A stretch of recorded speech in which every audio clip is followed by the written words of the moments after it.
Come on.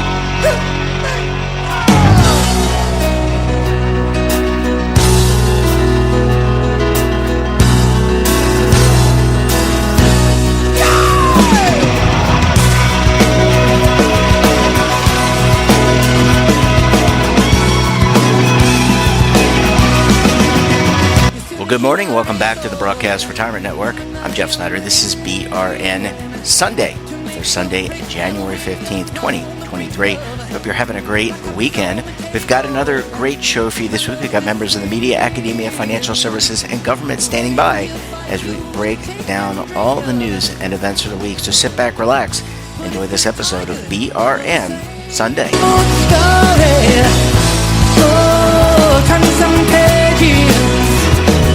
We're going to kick the show off with a look at what's happening in terms of legislation, regulation, litigation on Capitol Hill. Joining us on the line, you know them as David Levine, Kevin Walsh, both are principals with Groom Law Group. That's an employee benefits law firm based in Washington, D.C. Gentlemen, Legal Eagles, welcome to the program this morning. Morning, Jeff. Good morning, listeners. It's always good to be on, and we hope folks are having a restful Martin Luther King Day weekend. We know that we've had a busy start to the year, so it's kind of nice that it's mid-January and we're getting our first, chance to pause, breathe, and then keep going up the hill of 2023. David, we're going to segue a little bit this week off of retirement, and we're going to switch to healthcare. This is a topic that is also important and something that the folks at Groom Law are regularly tracking. What can you tell us? What's going on in healthcare? Sure, Jeff. And it's almost like counter-programming. We've spent the last year talking about Secure 2.0, and yes, it's keeping us incredibly busy. But we thought rather than Secure 2.0 all the time, we'd go a little in a different direction this week. Healthcare is something that most people who are listening to BRN have to deal with as well. So we thought we'd get into that.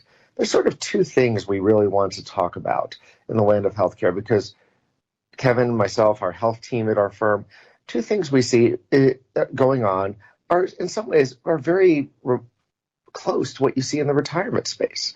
The first one we're going to talk about is fee disclosure. Back a couple of years ago in the Consolidated Appropriations Act, one of the prior ones, the Congress enacted fee disclosure and for health and welfare plans. Whereas those who live in the retirement space, you've been seeing fee disclosure for a long time, the so-called 408b2 requirements, and that was really for retirement. Congress pretty much picked up what the Department of Labor did and 408b2 generally and brought it over to the health world, and like a lot of your brokers and other folks are picked up by it. There's still, even today, a lot of questions that come across as to, am I covered, am I not? There's different types of relationships, so you get into the weeds on that. But the key is it's driven, along with a lot of the transparency requirements. For instance, plans now have posting requirements oftentimes about certain information about their plans, and you see it sometimes on people's websites. So transparency, just like it came to retirement, has really come to health and welfare plans. So what does that mean? Well, as we live in a world where there is even more convergence, and yes, there are still independent providers who just do health and just in retirement. We've seen a lot of folks, and it's been around for a long time, who say, I'm going to have someone advise me maybe on both, or sometimes there'll be crossover. So, and a lot of the fiduciaries for one sometimes are the fiduciaries for the other.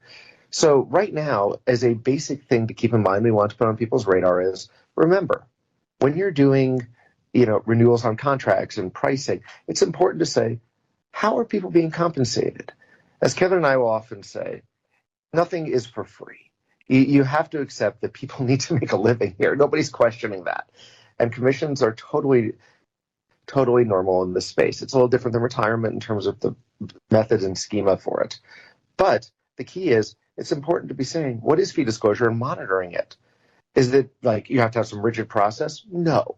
But it's something that a lot of people have been talking about for the last couple of years and continues to gather attention. So just remember, if you're in charge of health plans, think about 408b2 and fee disclosure and how much those who work with you get paid.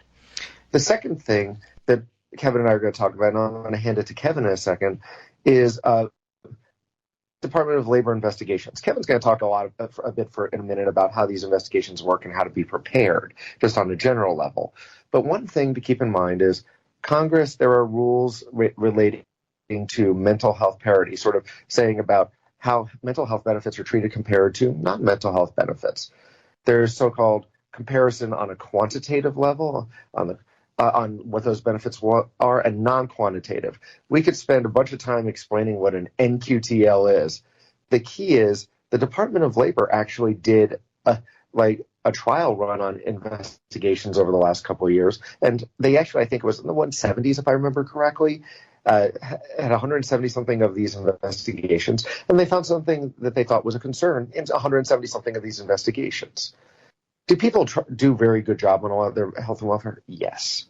But the key thing here is that the DOL shows up and they ask for a lot of data. So whether you're an insured plan with an insurer where they may have a lot of this at the fingertips, or a self-insured plan, or you, if you are a sponsor, you're going to have to be gathering things, and your providers will help in some way, but they're not responsible for a large chunk of it.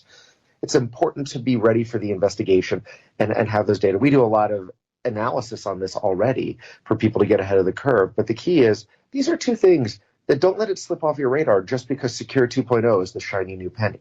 Kevin, you want to talk a little about investigations?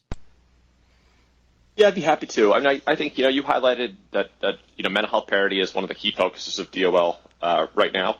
And the thing that I'd just point out is that, whether it's a mental health parity investigation on the health side, a missing participant investigation on the retirement side, a delinquent contribution investigation on the retirement side, or anything else, there's a couple things that can be helpful. So, having records, documenting that you have a prudent process, documenting that you went through the steps the law requires you to do. If you have that documentation, it can be helpful. As important as having it be documented is having it in kind of an easily accessible format, because, one thing that I've seen cause hiccups in investigations is where, document gathering takes months and months, or, responses have to be crafted on the fly to describe what's been done, when, the best time to be prepared for an investigation is before the investigator shows up. And David, I think, we've talked a bunch this week now on these two health topics. I think we should let Jeff get to his second segment. That sounds great. Well, gentlemen, I mean, really important, and healthcare just as important as retirement, because, by the way, you're going to need a lot of healthcare in retirement. And so these are important issues that you're going to deal with either today as an employee or in the future as a retiree. Gentlemen, we're going to leave it there. Always great to talk to you. Thanks for popping by the program as always. Thanks for your insight and wisdom, and we look forward to having you back on the program again next week. Thank you, Jeff. Thanks for having us on, Jeff, and thanks, listeners.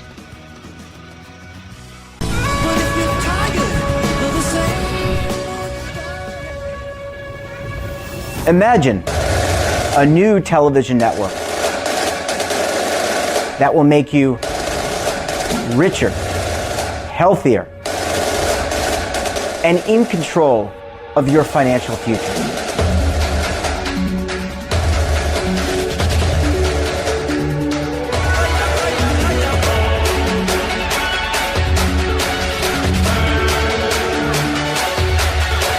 This network is for the policewoman in Nashville, Tennessee, the baker in Dubuque, Iowa, the teacher in Lexington, Kentucky.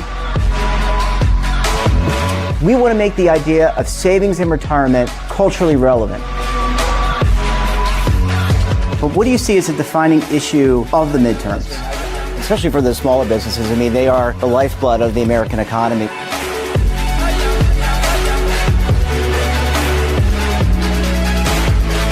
Featuring exclusive interviews, current affairs, and docuseries. 33 years old, you retired early. The philosophy is money only matters if it helps you live a life that you love. But you got to start thinking about retirement as soon as you get in. The Broadcast Retirement Network will drive very high engagement with premium partnerships. So this isn't retirement and savings for your parents or grandparents. This is for all Americans. And we're going to change the way you think about money.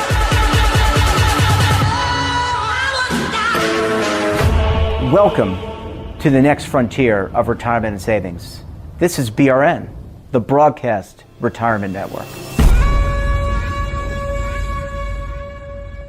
Are you stuck with a low credit score? A credit report and score that's causing you to be denied credit or pay higher interest rates than others for the same things? Then do what Terrence did and call Credit Repaired for your free credit evaluation to help restore your credit. I started thinking about buying a new house, and my score wasn't where I needed it to be. I called and spoke with one of the representatives, and we just had a good conversation, and I liked what he was saying.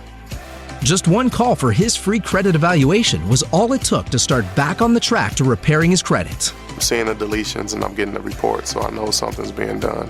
It does make a difference to me. All it takes is one call to get started. Credit repair has given me a second chance to have a better credit score. Don't let a low credit score hold you back another day. Do what Terrence did and make the call for your free credit evaluation. Call 800-819-4152. That's 800-819-4152. Again, 800-819-4152. Welcome back. Now time to turn our attention to markets. Joining us on the line, he's the lead anchor for the TD Ameritrade Network, Oliver Rennick. Oliver, happy, I already said Happy New Year to you last week. Not gonna say it again. Happy Sunday. Great game until right. March. That's right. Happy Sunday to you. Thanks so much for joining us. All right, let's talk markets. Your thoughts about the second week of trading? This was a really interesting week, potentially a very, very important one, because there is a real kind of regime shift happening here that is bullish in nature. But we're still waiting for the real kind of confirmative move in stocks, and we haven't gotten that yet. To some degree, it looks like it's happening. All signs point towards the potential for another big bear market rally, but we have not really gotten the clearance technically from the charts just yet. So taking it step by step, of course, the big economic information that we got this week was once again inflation. And with CPI dropping its rate of change coming in at the expected level, the idea is that investors now have kind of the worst behind them in terms of this being an inflationary crisis and a Fed-driven crisis. The question really right now is whether or not a deeper recession is imminent. And I don't think we quite have a clear answer to that yet, but the market, the way I see it, moved fairly distinctly towards a position of optimism that is not the case. Yeah. We look at this through a few things. The dollar continues to slide. Bond yields continue to come down. Bitcoin had a big move higher. Some of these telltale signs of risk appetite returning are very much there. However, they're the same signs that have appeared many times around over the past year and have always been head fakes. This week we saw massive moves in stocks like Bed Bath & Beyond and Carvana. Companies are almost certain bankruptcy candidates rallying hundreds of percent. That's the type of return to the scene of the crime type of behavior that is usually indicative of a market very guilty of wrongdoing, and that is why we have to take this with a big grain of salt. There's a very clear technical resistance line in the S&P 500 that I'm watching. If we do get through that, it would suggest there's a meaningful potential for a turnaround, but we have not gotten through that yet.